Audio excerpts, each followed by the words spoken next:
Good morning 12th class students.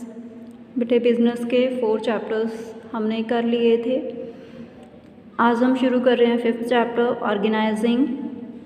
इसमें हम पढ़ेंगे organising importance and process, then organisation structure, functional and division, then delegation and decentralisation concept and importance.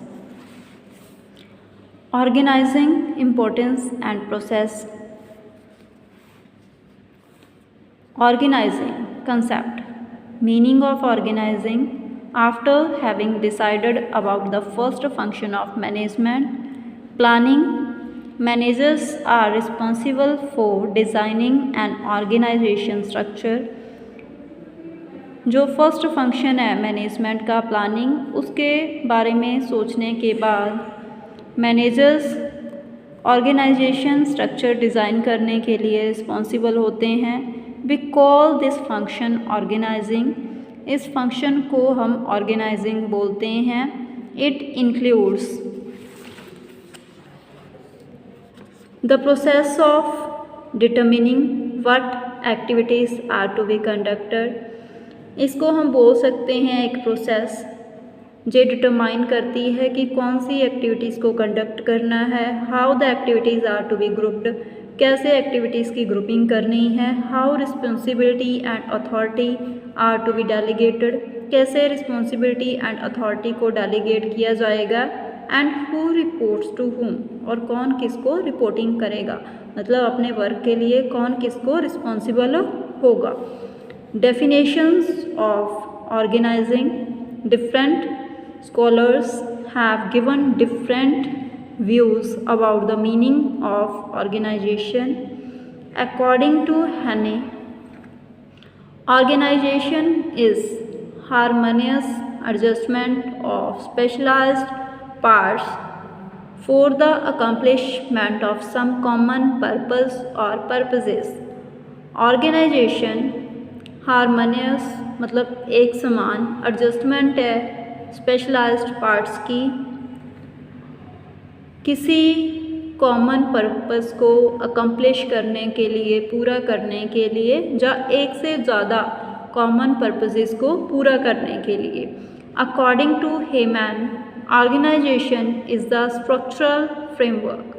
Organisation एक structural framework है, एक ढांचा है, within which various efforts are coordinated, जहाँ पे बहुत सारे एफर्ट्स को कोऑर्डिनेट किया जाता है, and related to each other, और एक दूसरे के साथ रिलेट किया जाता है। बेटे मैंने आपको 2 ही डेफिनेशंस करवाए हैं, तो आपने इन 2 डेफिनेशंस को ही लर्न करना है। A study of the above mentioned definitions makes it clear that organization is a process. जो स्टडी है अबव मेंशन डेफिनेशंस की, वो हमें क्लियर करती है कि ऑर्गेनाइजेशन एक प्रोसेस है ऑफ डिटरमिनिंग, डिटरमाइन करने की, and grouping of activities, and activities को ग्रुप्स में इंक्लूड करने की, and creating formal relationship, and formal relationship create करने की। फॉर्मल रिलेशनशिप होते हैं बेटे जो रूल्स रेगुलेशंस के अंडर आते हैं। रिलेशनशिप जैसे कि मालिक का अपने एम्प्लॉई के साथ रिलेशन है, जो उसको हम फॉर्मल रिलेशन बोलते हैं। Among employees of an enterprises. Features of organising from the study of the various definitions given by different management experts. जो मतलब हमने अलग अलग डेफिनेशंस की स्टडी की है जो कि डिफरेंट मैनेजमेंट एक्सपर्ट्स ने दी हैं। We get the following information, उससे हमें जो गिवन जानकारी इन्फॉर्मेशन मिली है अबाउट द फीचर्स और natures of organisation. Division of work. Division of work is the basis of an organisation. काम की जो डिवाइडेशन है वो एक ऑर्गेनाइजेशन का आधार है, बेस है। इन अदर वर्ड्स, दूसरे शब्दों में, there can be no organisation without division of work. कोई भी ऑर्गेनाइजेशन एग्जिस्ट नहीं करती वर्क की डिवाइडेशन के बिना। अंडर डिवीज़न ऑफ वर्क में the entire work of business, जो सारा वर्क है बिजनेस का, उसको डिवाइड किया जाता है बहुत सारे डिपार्टमेंट्स में। The work of every department is further सब डिवाइडेड इंटू सब वर्क्स। जो वर्क है हर एक डिपार्टमेंट का उसको आगे फिर सब डिवाइड कर दिया जाता है सब वर्क्स में, मतलब छोटे छोटे काम में। Coordination under organisation different persons are assigned different work.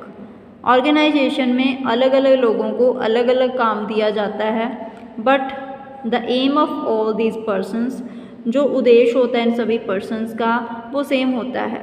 The attainment of the objectives of the enterprises means objectives को अटेन करना ऑर्गेनाइजेशन के। Organisation ensures that the work of all the persons depends on each other's work even though it happens to be different. Organisation इस बात को यकीनी करता है कि जो वर्क है सभी पर्सन्स का, जो सब मतलब काम है सभी लोगों का, वो एक दूसरे के काम के ऊपर डिपेंड हो, चाहे वो वर्क जब वो काम अलग ही हो। Hence it helps in establishing coordination. तो इससे कोऑर्डिनेशन एस्टैब्लिश होता है। प्लूरिटी ऑफ पर्सन्स मीन्स एक से ज़्यादा पर्सन होते हैं। Organisation is a group of many persons. Organisation group होता है बहुत सारे लोगों का। Who assemble to fulfil a common purpose, जिनको इकट्ठा किया जाता है किसी कॉमन पर्पज़ को अचीव करने के लिए। An individual can not create an organisation. एक इंडिविजुअल, एक सिंगल पर्सन एक ऑर्गेनाइजेशन को क्रिएट नहीं कर सकता।